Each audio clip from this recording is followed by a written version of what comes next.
As the temps start rising, I feel the familiar urge to refresh my closet, but I don't want to waste money on pieces I'll only wear once or for just one season. Thankfully, Quince changes that. Their clothes are timeless, lightweight, and far more elevated than anything else at this price. It finally feels like my wardrobe matches my standards. The best part is that Quince only works with factories that use safe, ethical, and responsible manufacturing practices and premium fabrics and finishes, so you get to look good while feeling good. I'm pretty excited that I have upgraded my athleisure wardrobe for this summer. I bought a sweatshirt and a pair of wide-leg flow pants that are two of the softest items I own, and I plan to live in them. So join me in giving your summer closet an upgrade with Quince. Go to quince.com/POTC for free shipping on your order and 365-day returns. That's QUINCE.com/POTC to get free shipping and 365-day returns. Quince.com/POTC. We are waiting for this other person to magically change overnight. It's like we've been watching too many Disney movies and we think, oh my gosh, they're going to bump their head tomorrow, get struck by lightning, and they're going to wake up a different person or in someone else's body and they'll be great. And it's like, that's not what happened with people. That thing that they did last week, they will continue to do that thing. So the change will happen on your part, not on theirs. That was Nedra Tawwab on Psychologists Off the Clock.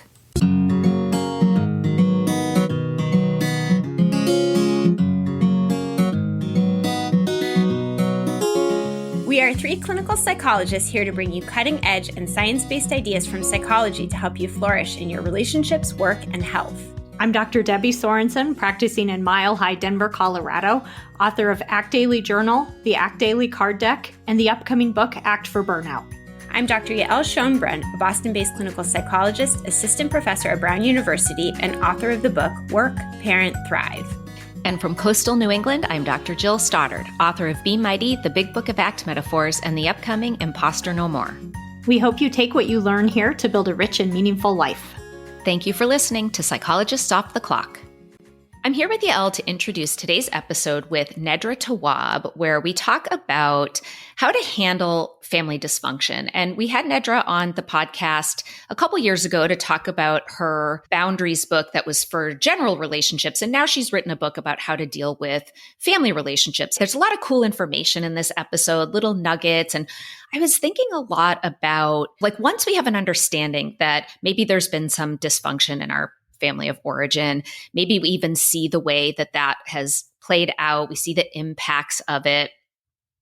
And maybe we know, like, we're at the point that we need to do something differently. We need to set some boundaries, but we're not really sure exactly how or what to do. And so I thought it might be useful for Yael and I to talk a little bit about that in this intro. Family dysfunction has been something that we've been doing more of. And we actually have a recent episode with Stephanie Kreisberg on adult daughters of narcissistic mothers. And then my interview with Lindsay Gibson on adult children of emotionally immature parents. And this is just a really complicated issue that many, many people tangle with. And I think the more that we can talk about really strategic concrete tools to manage family dysfunction, the more equipped that we're going to be, even in the midst of, a situation that we really don't have control over. So I just think that it's so wonderful that Nedra is out there talking about it and offering skills. And I do think, having some concrete things that you can do when you're not really sure what it looks like would be so helpful. As I was listening back to this episode, I kept having thoughts about the book Values in Therapy that was written by Jenna Lejeune and Jason Luoma. And I actually interviewed Jenna for my book on imposter syndrome that's coming out in a few months. Because one of the strategies that she suggests, so once you have an idea of the values you want to embody more, you might struggle to know exactly how to kind of walk the walk of living those values. And one of the things she suggests is interviewing someone who you see doing a good job of living out that value. And I love this strategy. And I just kept thinking in this episode with Nedra, like, what a cool way to think about boundaries. One of the things Nedra and I talk about is how you can't wait around for other people to change, that the change has to come from you, right? And so maybe like I need boundaries, I need change, but I'm not really sure exactly what to do or how to do it. And so I thought this strategy that Jenna and I talked about, where you can look at someone, we probably all know somebody who does a really good job of setting boundaries. And so some of the questions that Jenna recommends are asking a person. So in a values context, let's say the value is courage. It might be things like, what does living courageously mean to you? How have you put courage into practice? Have you always lived courageously? If not, what made you center this value and how are you able to make the change? So you can take courage and change that into something related to boundaries, right? So like, how does living with more boundaries or in a more boundaried way, what does that mean to you? How have you put boundaries into practice? Have you always been able to use boundaries? If not, how were you able to make this change? So here are a couple other questions. What have you noticed about yourself, your relationships, or your career since you started enacting boundaries? Have things changed for you? How do you think having boundaries impacts others? What gets in the way of choosing to have boundaries, and what helps you when you're stuck? What do you think, Yael? Do you think that could be a helpful way to like really get moving if this is a change you're ready and willing to make? Totally. And sometimes even if you're sort of more in like the contemplation stage, if you feel not quite ready, I think sometimes what keeps us not ready is that we don't really know what it's going to look like in sort of like when the rubber hits the road. So we feel a little bit like unsure about proceeding because we just don't even know what it would look like. And I'll just share, this is not about family dysfunction. It's about my difficulty with time management and setting boundaries on my time. But I'm very excited because I'm going to be doing a newsletter on relationships with The Growth Equation, which is managed by Brad Stulberg, a past guest that we had on to talk about his book, The Practice of Groundedness, and his colleague, Steve Magnus, who's also a terrific writer. And they have a great newsletter, and I'll be doing a sort of offshoot newsletter that talks about relationships. So I'm taking on this new thing. And one of the things that I really struggle with boundaries around is time. I feel like I constantly say yes to things because I'm really excited, but I also really value sort of doing things in a non-chaotic way and not dropping the ball all the time. And Brad is somebody who has similar values to me in terms of sharing science and getting out there and writing and really engaging in all sorts of ways around the things that he loves to do. But he seems to be very disciplined about his time. So we met yesterday to talk about some things related to the newsletter. And I literally found myself interviewing him. Like, what do you say no to? How do you organize your time? When do you work out? Probably got a little too personal. But it was so helpful to have him walk through sort of his thought process about the kinds of choices that he makes, sort of what goes into it, because I'm aware that we have similar values in terms of, making sure that we're present for our family and really being engaged in our work and sort of being methodical about it. And so it was really helpful to sort of hear about like how he makes those choices and then like literally what his weeks look like, and to use that information to sort of allow it to kind of give me a sense of what those choices around time boundaries can look like. So I do think that asking somebody who you really look up to, who's doing a skillful job, can really help to clarify for you and help you to feel more ready to make changes. Yeah. Oh, I love that. That's so cool. I'm glad you actually just had that experience. And I think one of the things that's important about what you're saying is you were focusing on his process. It was more about how do you go about making these choices rather than, oh, you put exercise in your calendar. Okay, I'm going to put exercise in my calendar, right? It's not so much the content as the how you go about doing it. And that might be an important thing for people to think about in terms of like, interviewing about boundaries. And you'll be interested to know, Yael, that what my next guest that I'm interviewing is Vanessa Patrick, and her book is The Power of Saying No. So that might be a good one for you. Well, listeners, if you want your family to be more drama-free, we hope that you find this episode with Nedra Tawwab helpful in that domain. Hey everybody, it's Jill here, and I have quite a treat for you today. I have Nedra Tawwab coming back on the podcast. She was here a couple years back talking to Diana about her first book, Set Boundaries, Find Peace. And I have her back today to talk about her new book, Drama Free, A Guide to Managing Unhealthy Family Relationships. Nedra Glover Tawwab, LCSW, is a New York Times bestselling author, licensed therapist, and sought-after relationship expert. She has practiced relationship therapy for 15 years and is the founder and owner of the group therapy practice Kaleidoscope Counseling. Nedra earned her undergraduate and graduate degrees from Wayne State University in Detroit, Michigan. She has additional certifications in working with families and couples and in perinatal mood and anxiety disorders, plus advanced training for counseling adults who have experienced childhood emotional neglect. Nedra has appeared as an expert on Red Table Talk, The Breakfast Club, Good Morning America, and CBS Morning Show, to name a few. Her work has been highlighted in the New York Times, The Guardian, and Vice, and she has appeared on numerous podcasts, including The Good Life Project, Sophia with an F, and Therapy for Black Girls. She runs a popular Instagram account where she shares practices, tools, and reflections for mental health and hosts weekly Q&As. Nedra, welcome back to Psychologists Off the Clock. I'm so happy to have you here. Thank you. Thank you for having me back. I love talking to fellow clinicians. Yes, me too. Well, Your book is tremendous. Right from the very beginning, I was totally drawn in. I just think there was so much that resonated with me personally, but also among the clients I've seen. And one of the first things that occurred to me is how common it seems to be for people to really minimize their dysfunctional family issues, and maybe especially when they come from more privileged backgrounds, or if they haven't been physically or sexually abused. So almost like they don't feel like they have a right to feel the way that they do about their family of origin. So I thought maybe where we could start is if you could talk about what you mean when you say unhealthy or dysfunctional family relationships, and maybe give a few examples. I'm hoping that for any listeners who have struggled with family of origin issues, it would be helpful to hear how many behaviors and patterns still count, if that makes sense, even if it's not outright abusive. Yeah. Gosh, I think dysfunction is any persistent unhealthy pattern. Sometimes that looks like competition within family relationships. It can look like emotional neglect. It can look like substance abuse issues. It can also look like sibling rivalry. It could look like financial abuse, sometimes weaponizing money.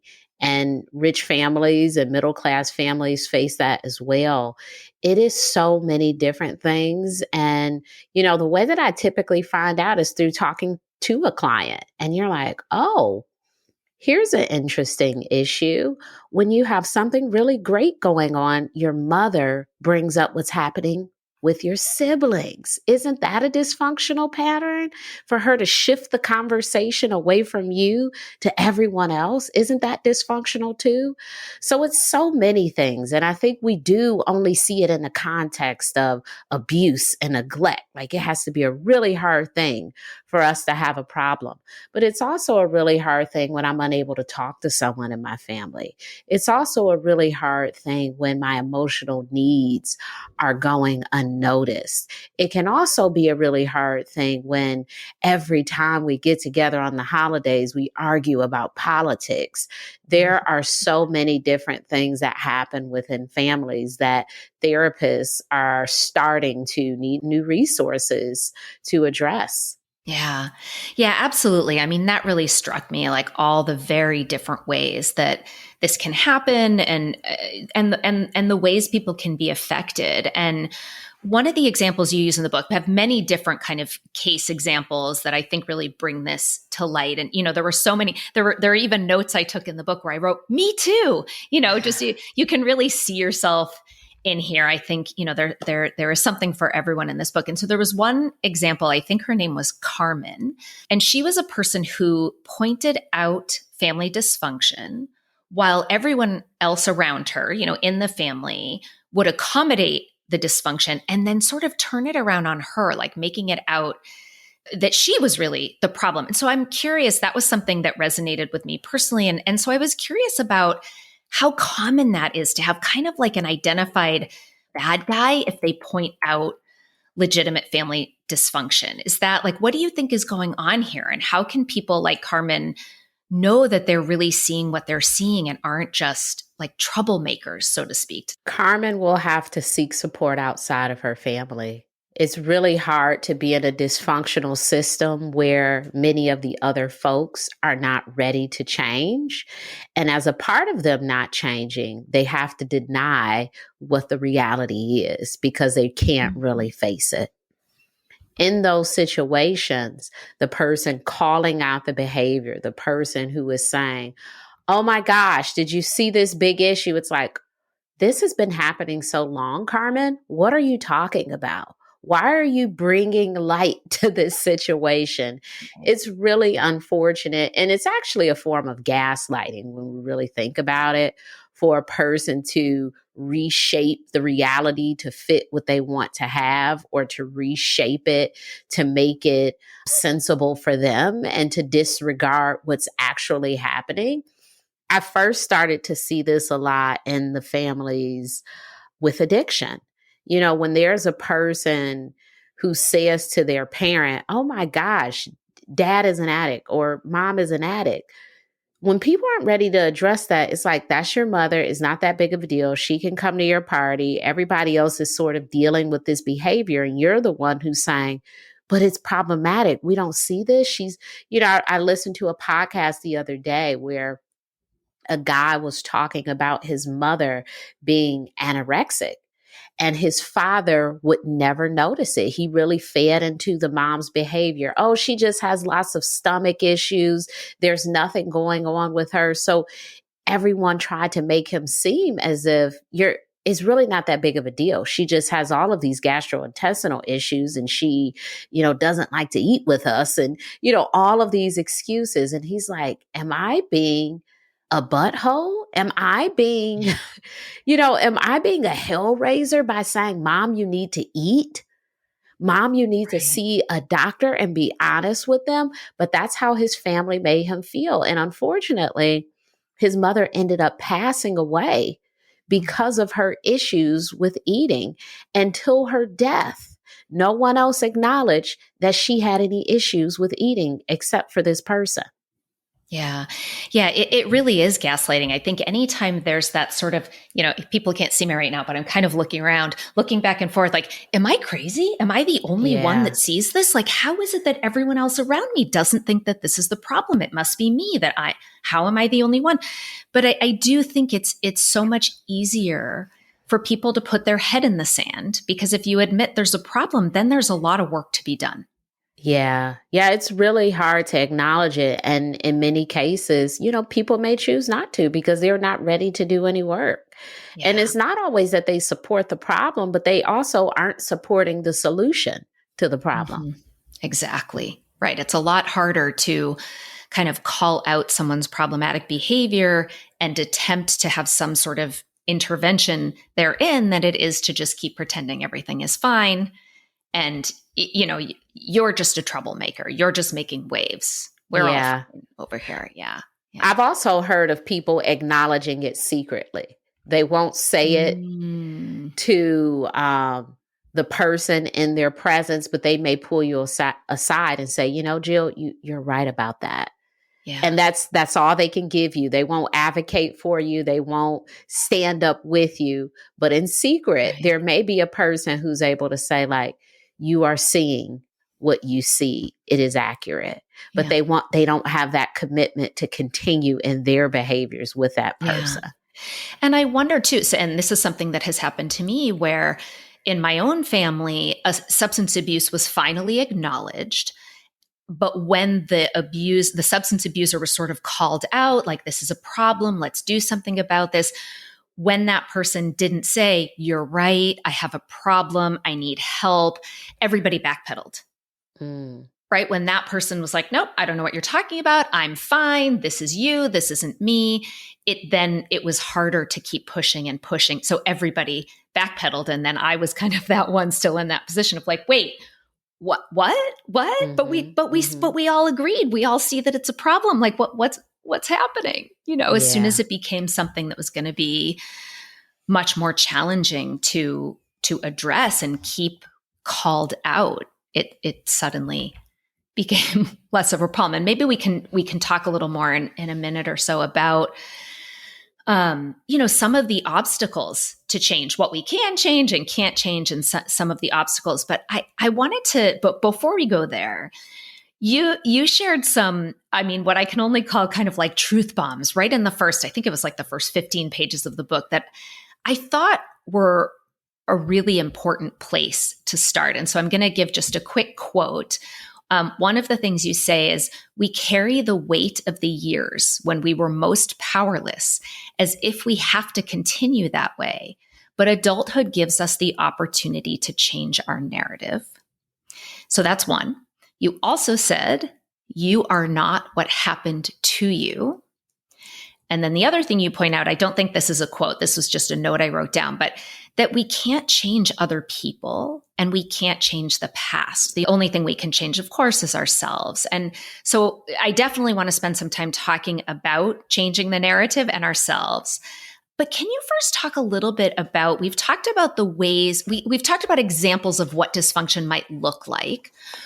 What are some ways that childhood dysfunction can impact people and their adult relationships? Like, what do you see in your adult clients who have had family dysfunction as part of their picture, their history? Well, I work with couples.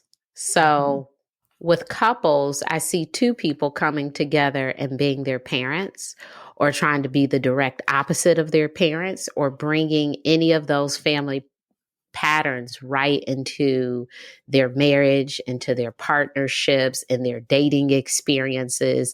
Because if we don't notice it, we don't do anything about it. So often people are, I don't want to be like my dad. I'm like, you describe yourself in a way that I've heard you describe your mother. And people don't even realize it. Wait, how does that go over when you do that? My husband knows. He better not. Well, I say in session, I'll say, who does this remind you of? I won't say who the person is, but I will say, who does this remind you of? Yeah. And I may give them some clues, the person who doesn't understand no, the person who doesn't, and there'll be my mom. Yeah. I hear a little bit of that, because people sometimes don't even know the way in which they are displaying these qualities that they don't want to have. Sure. They are. You would hope if they are aware of it, then they would change it. They wouldn't be doing it. And so often it is outside of awareness. Very much so.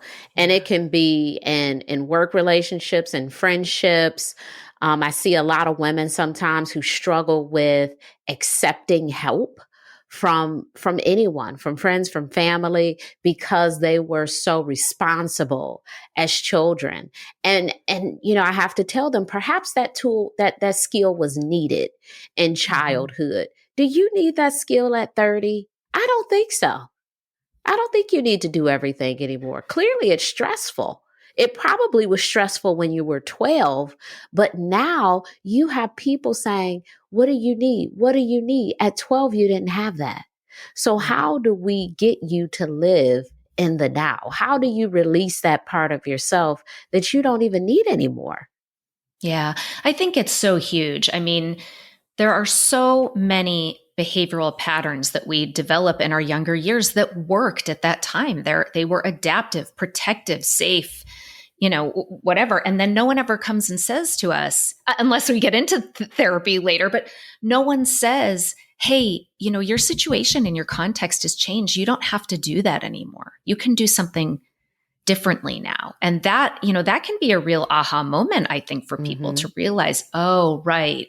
Me sort of wearing my suit of armor back then, me not letting people get in close, me not trusting people, that was adaptive at that time, but I don't need to do that anymore. And in fact, doing that now is really harming me. Yes, absolutely. Yeah, I'm thinking your context has shifted, and so should your behaviors. Right. It's huge. Well, let's talk about trust for a second, because that's something you do address in the book, that, trust issues are one thing that can result from dysfunctional family relationships. And I bring this one up specifically because I see it so frequently in my practice, and it feels a little hard for folks to tackle, because at the end of the day, trust is a leap of faith. Like it's something that we have to choose, even when it will always be uncertain. You know, I mean, I'll give the example to clients that I feel pretty confident that my husband isn't cheating on me. But at the end of the day, I have no idea. Like there's no way for me to really know that unless I follow him around every second of every day. And then that's going to do damage to our relationship in its own right. So ultimately, this is a leap of faith that requires us to sit in uncertainty. And that's tough for people, especially if they have been betrayed or had their trust violated in the past. So do you have any specific tools or recommendations that you use with your clients who really want to be able to trust, but struggle to kind of take that leap? I encourage them to practice trusting. Mm. I mean, you said a wonderful thing, that you have to take the leap. And so when I notice their ambivalence, I will say, what can you do to trust this situation? It's a behavior. Mm-hmm. I don't know if this person will. What does trust look like in this situation? What is a trust practice that you can implement with this person? Because they haven't let you down yet. You're Right. stopping them from having the opportunity to meet an expectation or let you down.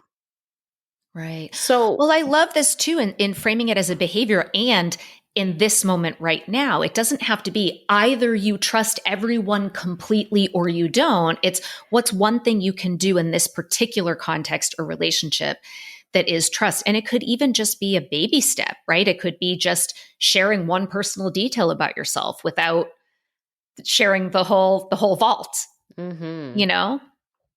and sometimes I use a therapeutic relationship as an example of how you may engage in other relationships. I've had clients who are very guarded with me. I mean, it's like, okay, well, let's play tic-tac-toe for 8 sessions before we'll have something to talk about, because you're not saying anything, right? And so I use that when they get to the point of comfort and then they're trying to explore other relationships. I remind them of what I saw. I remember when That's you great. first started coming here, and oh my gosh, you would just sit on this one part of the couch and your legs would be so tight.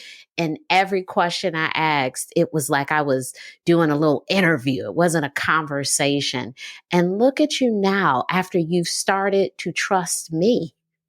I love I that. wonder how you can start to open up maybe sooner in some relationships, because everybody isn't going to give you 8 weeks. Mhm. Right.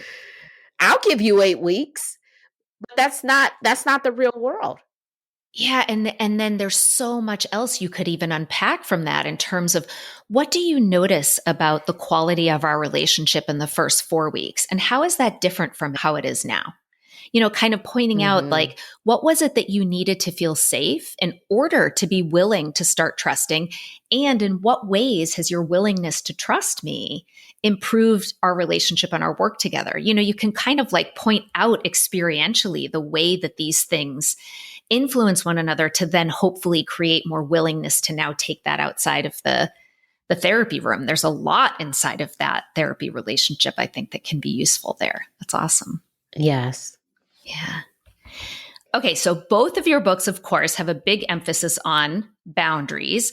And I also, so that I don't forget, I also do want to emphasize that you have an incredible social media presence, and your Instagram account. I feel like every post you have, I don't know how you have as much content as you do, but every single post I get something out of. I tell so many of my clients about it. So I really recommend it to listeners. It is such a helpful, like bite-sized advice that you can really use and enact in an immediate way. And a lot of it, of course, is about boundaries. So before we really dive into boundaries, can you define what you mean when you use the word boundaries? I mean, needs or expectations in our relationships with other people.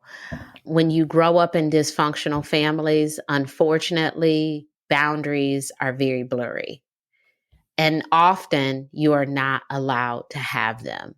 And so a part of your landscape is being without boundaries. And so much of who you are is this boundaryless person who has to learn that it is okay to have needs. It makes sense to have expectations, not just for other people, but also for yourself.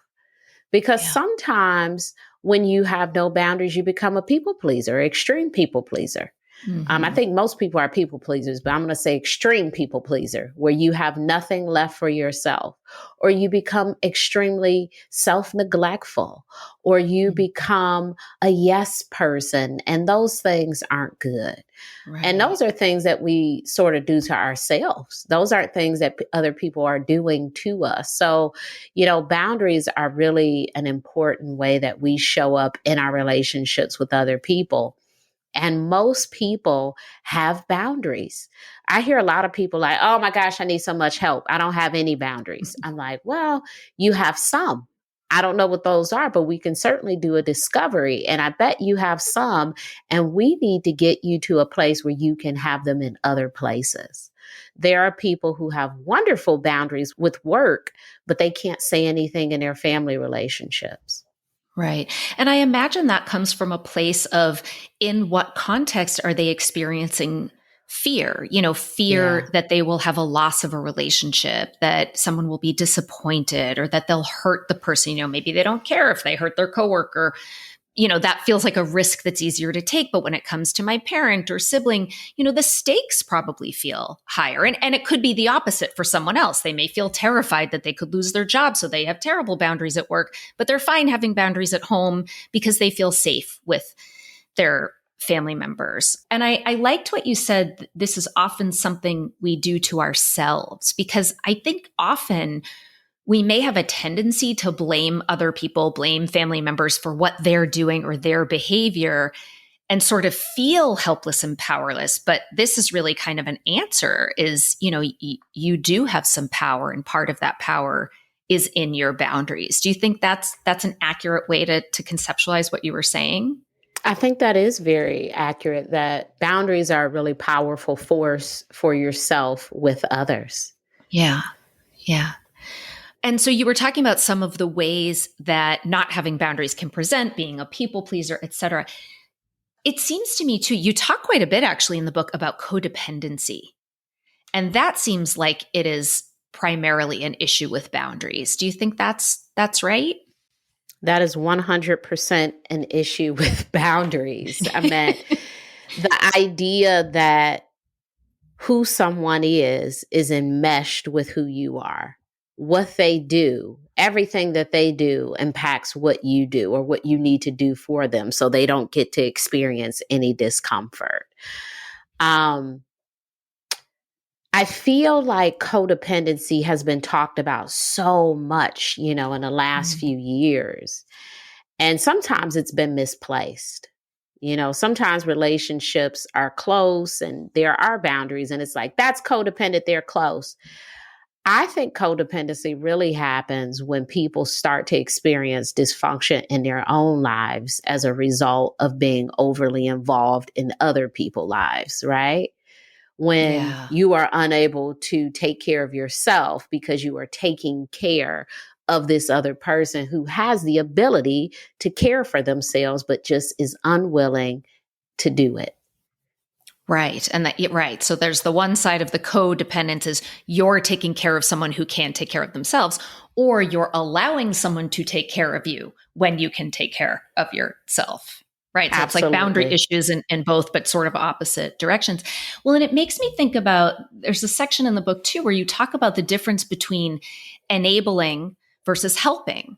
So similar to this idea that a relationship might be very close and not codependent if it's not interfering. So I imagine in that version of a relationship, then behaviors are actually helping.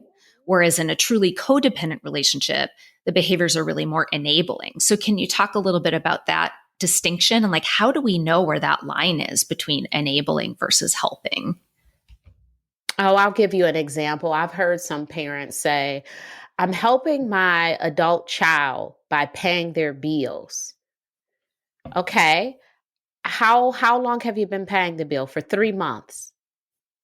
3 months. Have they increased their income? No. Okay. Sounds like you have a new bill, Mom.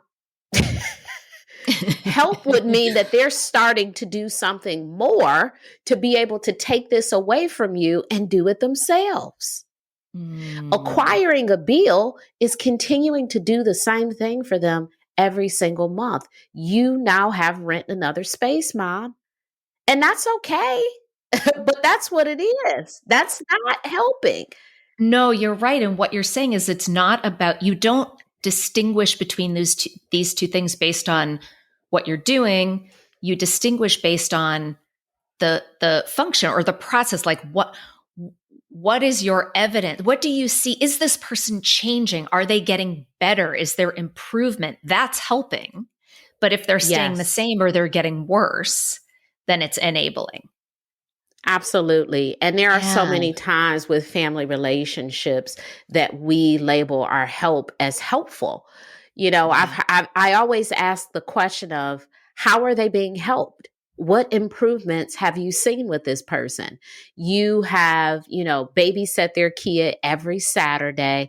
What has changed in their life where they can start to maybe not need you anymore, or they have some other solution? Are they, moving towards something where this won't be a forever thing? And in many cases, it's like, no, I don't know if you're helping them. I think you're allowing them to go out and party and have fun and not be responsible for their kids. And it's only a reason sometimes because the person is complaining about it. They are doing something they don't want to do. They are doing something that they see as problematic. And that lets me know, oh, you don't even think you're being helpful. Right. You have a problem with the behaviors that you're implementing because now you're saying something about it, which is like the first sign of, is this really an issue? Well, it is. You're talking about it. Yeah. So I wonder if like one way to set boundaries in this case because sometimes you won't know right away whether something's helpful or enabling. So one form or example of a boundary might be a time limit. So let's say I say, well, I'm just helping until they get back on their feet because something hard maybe has happened.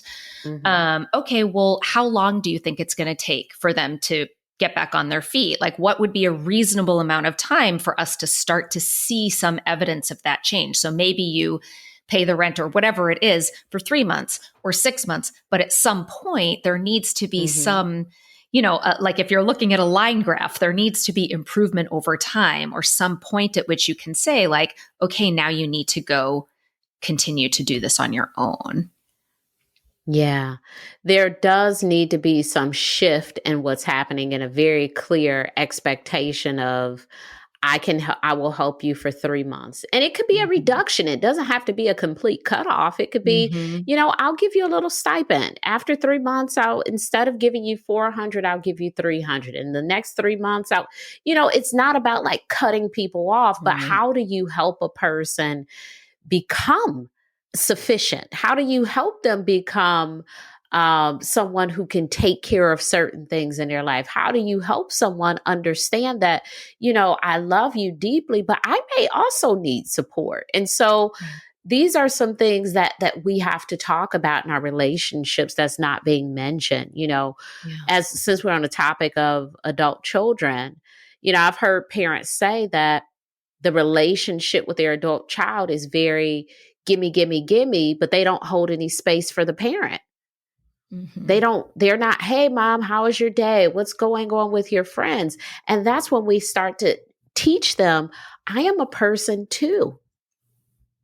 I have needs too. It shouldn't just be transactional. It should be and I understand I'm your dad and I've been cooking for you for 18 years, but can you start coming over on Sundays and prepare a meal for me? Can you invite us over to your house? Can you come down out of your bedroom and maybe help me cook? So these are things that are also boundaries, transitioning that relationship so it is more reciprocal and not so transactional can be a wonderful boundary for adult children. Right. I love that. Well, let's talk a little bit about change. So one of the things you talk about in the book is how one way people try to deal with dysfunctional relationships, and that maybe is like well-meaning, is like, I just have to learn how to be more tolerant of this person. But ultimately that often means feeling more resentful rather than patience, which is what we might be going for. So you recommend instead changing the things that we no longer want to tolerate. So what do you think are the most common obstacles to making those changes, to instead of just continuing to tolerate someone's bad behavior? Or maybe it's easier to continue tolerating someone's bad behavior. Like you might see that you really need to make a change, but something gets in the way of doing that. What do you think are the things that get in the way? I would say number one is we are waiting for this other person to magically change overnight. It's like we've been watching too many Disney movies and we think, oh my gosh, they're going to bump their head tomorrow, get struck by lightning, and they're going to wake up a different person or in someone else's body and they'll be great. And it's like, that's not what happened with people. That thing that they did last week, they will continue to do that thing. So the change will happen on your part, not on theirs. So if you're wanting something different, what is that thing that you want in the relationship? Increasing your tolerance for poor behavior, for mistreatment, for competitiveness, for abuse in some cases is not a reasonable strategy. Yeah. You don't have to tolerate more. You just made me have a little bit of an aha moment because it's not just Disney movies. It's every single book, TV show, and movie we have ever watched. Every single character has a character arc, and they typically grow and evolve and change from the beginning of the story to the end. So we're really inundated with these messages that these things happen, right? Mm-hmm. So that's really interesting that you don't even realize, it's just sort of in the water that this person's going to grow and change, right? If I just wait long enough, or if I just quote unquote help a little more, even if that helping is actually enabling. And that really it has to be on us, and we can certainly hope that they go through that transformation, but that if we want to take care of ourselves, we really have to be the ones that are changing. Yeah, and I think of this. I think for people who experience trauma or who may be in certain circles where change is not encouraged, or they may feel like life is great as it is, or they may be emotionally immature, or any sort of thing where they are unwilling to change. Expecting them to grow up because they're aging is unreasonable. Yeah. And we really have that expectation of people. Because this person is 65, they will have all of these life skills. And I'm like, well, I don't think your aging body means a growing mind. Right. It just means that you have gray hair. Gray hair doesn't actually mean wisdom. Right. It just means your hair is turning a different color. That's it. Yeah. That's all that's happening. So often we look at, especially our elders or, just people in the world, our friends sometimes when they've been doing stuff for 8 years and you're like, it's been 8 years. It's like they are just waking up every day with the same mind. Maybe their body is changing. Their mind is not changing. Right. Well, these patterns develop for a reason. And like we were saying before, they worked at some point. And if you don't identify that it's happening and that it's no longer working and do the work to change it, it's just going to continue in much the same way that it always has. Absolutely. So as we're thinking about increasing our tolerance for things, we have to stop ourselves from doing that. I get a lot of questions around, how do I deal with my mother yelling at me? And I'm like, deal with it. You want to improve your tolerance to be yelled at? I guess you just sit there and you let somebody, I don't want to encourage that. I would say, maybe when a person starts to yell at you, you make a statement. You say, hey, you're yelling. This isn't a good time for us to talk. I'm going to go ahead and call you back later, or call me back once you're calmed down. I don't know if you sit there and you tolerate it better. Yeah.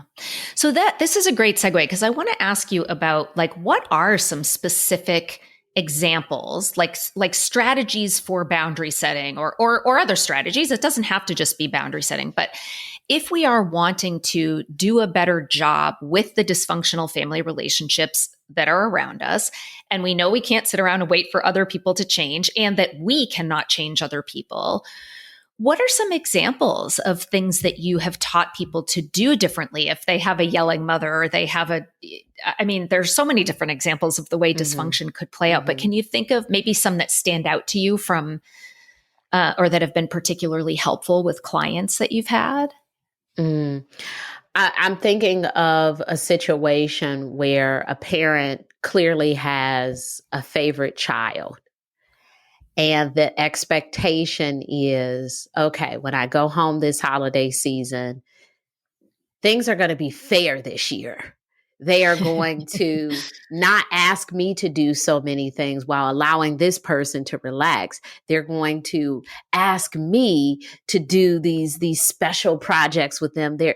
And it typically doesn't happen that way. The person goes home for the holiday, they re-experience the stuff that they always experience, and they're upset again. So how do you go into a situation like that with a different expectation? If a parent is clearly showing some favoritism, I've even heard of it where the parent will give a certain child better sleeping accommodations or something like, oh, this person needs it because it's like, no, they don't. Do you need to stay with your parent if that's the case? Do you want to sit in a house where this will constantly happen over and over? You have to experience it. Do you want to see your parents for the holiday? Yes. How do you need to visit them? Do you need to stay in the same home? If you stay in the same home, do you have to be in the same room with all of your family at the same time? Are there other activities you might want to do in that city with other people? Do you want to bring a support person with you to maybe break up some of that energy? There is a whole arsenal of things that you can do instead of going into that situation expecting those people to be different. Yeah.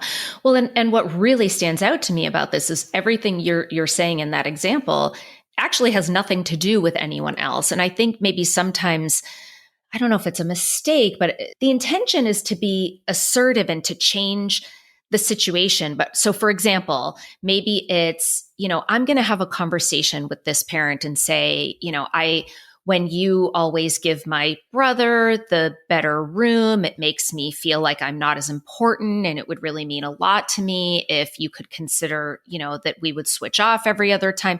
This seems like it's a really effective communication strategy, but it's still relying on the outcome of someone else's behavior, right? And then that can be so demoralizing and frustrating when it doesn't actually work. And the kinds of boundaries you're talking about, there's no way it can't, quote unquote, work because it has nothing to do with outcome or other people. It's strictly what I'm going to do to take care of myself in this situation with these people, that all of which are unlikely to change.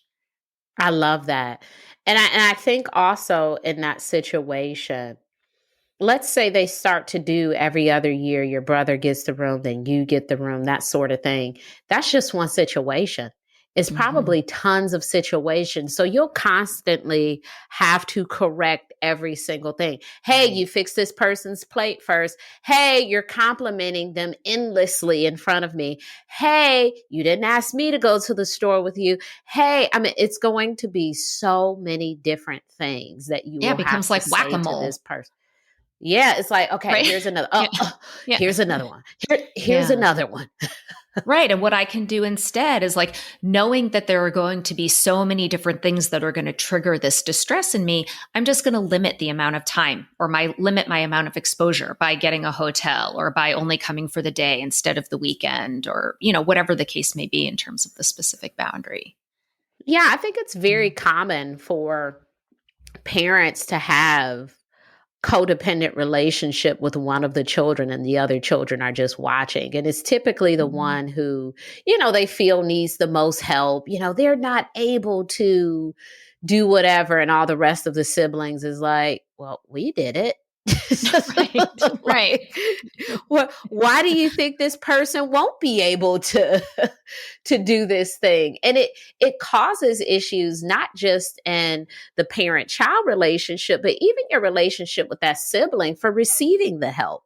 There's a Yeah. lot of resentment that they're even allowing themselves to be helped in this way while other people are being excluded. Yeah, absolutely. I'm guessing this is probably a question that you get pretty commonly, but how do you help people decide if they're asking you, listen, I've got these dysfunctional family relationships. It's like really causing me a lot of distress and trouble. And I don't know if maybe I should just cut my mother off or if I just need to find a different way. Do I just try setting boundaries or is an estrangement more called for?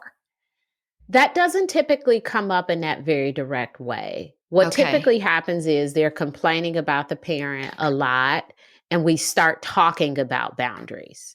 Their Okay. boundary might be cutting the parent off, or we talk about other things they can do in that relationship with the parent or with the sibling or whoever the family member is. I typically do not recommend someone cut off a parent because it's a decision that you'll have to live with. And Mhm. so that recommendation is pretty tough. The only time that I might even consider saying that is if the relationship is violent or Mhm. abusive.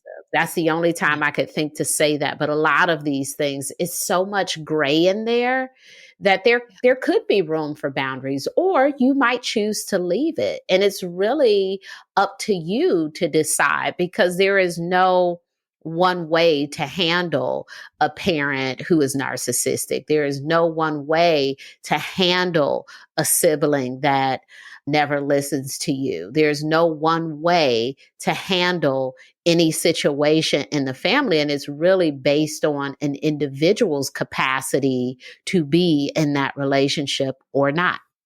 Yeah, I sometimes pose it to clients like, you can cut this person off completely or you can keep things exactly the way they are and I'm holding my hands up now to sort of show two Mm-hmm. ends of a spectrum. And then what's in between are many, many, many different options. And like Mm-hmm. lots of different things that you can try and see how it goes, to try to get a Yeah. little bit of flexibility and away from this very like all or none, black or white. I find that sometimes, when people are saying they want to cut someone off as their sort of first line of defense, it's coming more out of a place of avoidance, that it feels so hard to figure out how to navigate boundaries and how it's going to go and how to deal with it if it doesn't go well and to deal with the guilt and that for some people it's like, no, I'm just forget it. I'm just going to cut them off. And that feels like it's a little impulsive or not thoughtful. Whereas if it's somebody who says, I've tried, here are 15 examples of boundaries I've tried, and this person, it's very evident that this is a very toxic relationship, but it's thoughtful. They've considered it over time. They've tried things, and then that feels like it's really the only option. That it's like the Mm. function of the decision about how you're going to navigate these difficult relationships that I think sticks in my mind a bit. Yeah, I think people have to make their own choices. Yeah. And I also believe we don't know all of the client's story. And so it's very hard for me to say, based on what you've said, here is a prescription for that. I think you will have to decide what to do. I will say that even cutoffs have consequences. The relationship with other family members, the grief or guilt you might feel, certain anniversary dates that come up and you have thoughts about this person. So, that comes with its own set of things to deal with. Now, in Yeah. many cases, people see it as a relief. They feel much Mhm. better not talking to this chaotic person or this person who caused a lot of problems in their life. I will say family relationships don't have to be close. Mhm. And so sometimes people are trying to force a close relationship with a family member. if they don't talk to them every day, then that's the equivalent of cutting them off. It's like, well, you could talk to that person once a week. I wonder how that would feel. I wonder how it would feel if you answered your phone when you wanted to listen to them complain or, whatever it is that they do. What would that feel like? It doesn't have to be a regular routine sort of relationship. You can define the frequency. Right. Right. And I think the other piece of this that's important that you're saying is if you stay in a dysfunctional relationship, there's going to be pain that comes with that, distress of different kinds. If you completely cut them off, there's going to be pain that comes with that. And if you maintain the relationship and have boundaries, there's going to be pain that comes with that. No matter how you slice it, there are going to be elements of this that are difficult and distressing. And so if your sole reason for excommunication or not setting boundaries, whichever end of that spectrum it is, if your sole reason for that is to try to stay in your comfort zone, that's probably not actually going to be effective. It's like, no matter what you choose, the bad news is no matter what you choose, you're damned if you do, you're damned if you don't. So like what, in terms of how you feel, right? Because no matter what, there's pain that's going to come with it. So like, what is the thing that really comes from a values driven place? Like who and how you want to show up in the world when it comes to these relationships. Even if setting a boundary is hard, how can you do that? Even if you feel guilty or you get pushback, if excommunicating someone is the right thing to do for you, how can you do that? Even though there's going to be grief that may come along with that. But so not letting the feelings drive, but really letting kind of like the values be in charge of whichever direction you take. Yes. What are some ways that you recommend people handle the guilt and the grief? I imagine this comes up a lot, whether people are setting boundaries. I mean, I think anytime you change a family system, there can be some of those difficult feelings, guilt, grief, et cetera. Are there any tips that you give people for what to do when that shows up? I mean, I imagine that becomes an obstacle to change in the first place. And then once people really do it, like how do they stick with it if a lot of those feelings show up as a consequence? We have to reframe the grief. Are you doing a bad thing or do you feel bad about doing a necessary thing? If you feel bad about doing a necessary thing, is that grief? Is that guilt? Or is that you feel as if you're letting someone down? You miss the person. You're sad about it not working out. So I think there's a lot of reframing work that we can do to move a person away from the guilt and to move them towards really processing the loss of the relationship or the loss of what the relationship could be. Yeah. It's amazing, I think, how often we think we can't tolerate letting someone down or disappointing them. It may be that someone is disappointed if we're limiting our contact with them in some way.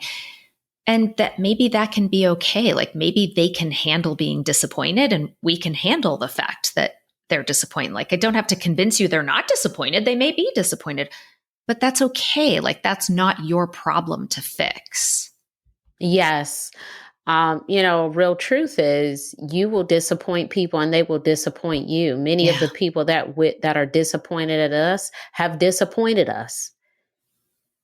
And there was no one there to stop you from being disappointed. You had to process it and now they are processing it. I think that's a part of relationships, sometimes being disappointed with the other person.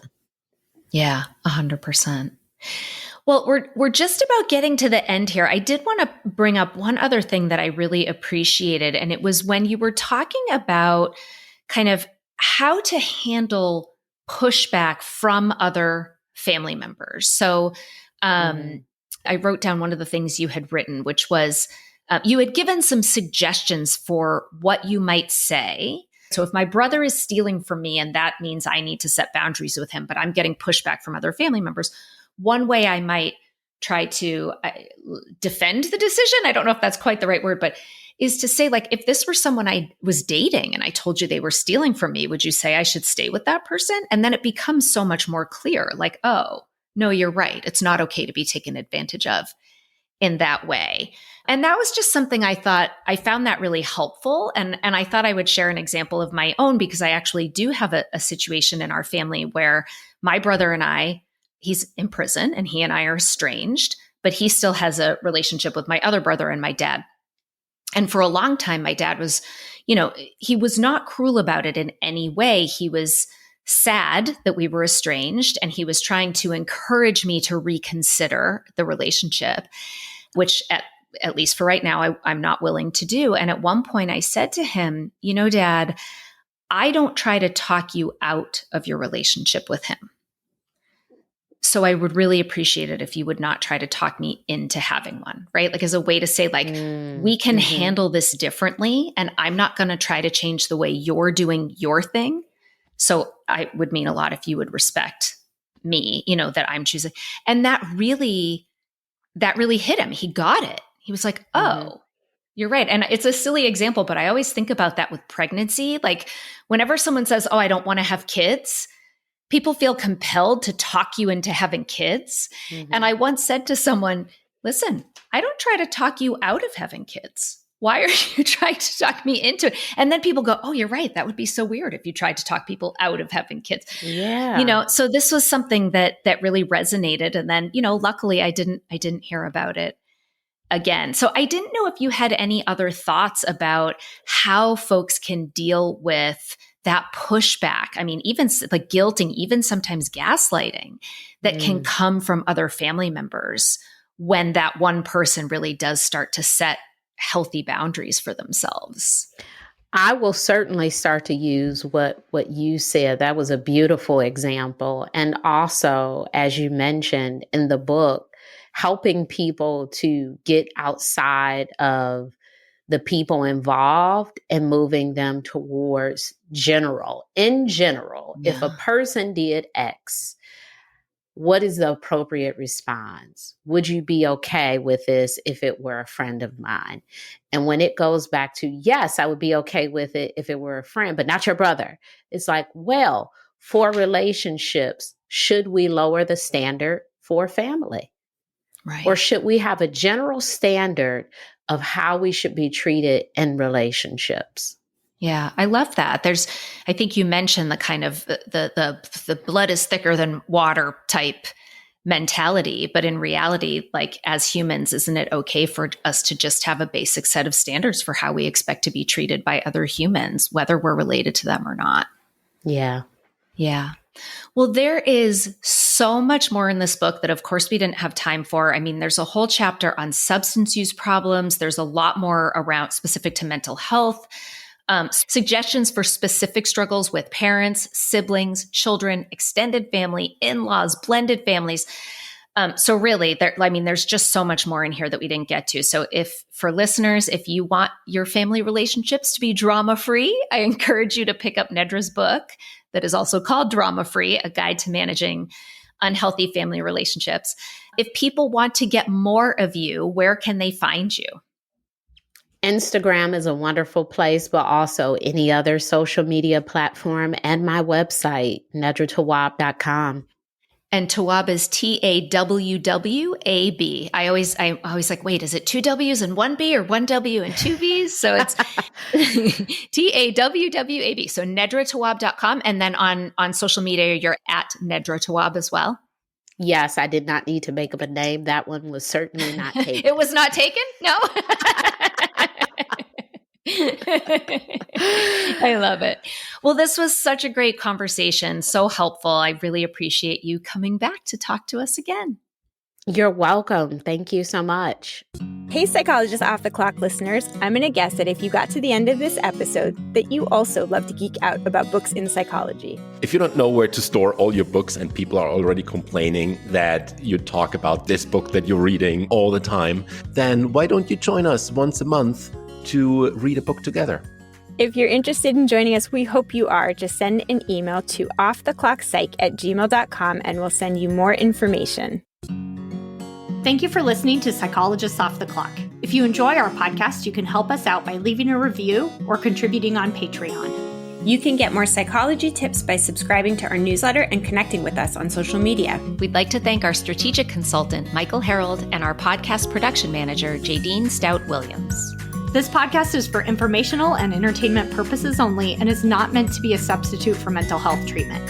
If you're having a mental health emergency, dial 911. If you're looking for mental health treatment, please visit the resources page of our website, offtheclockpsych.com.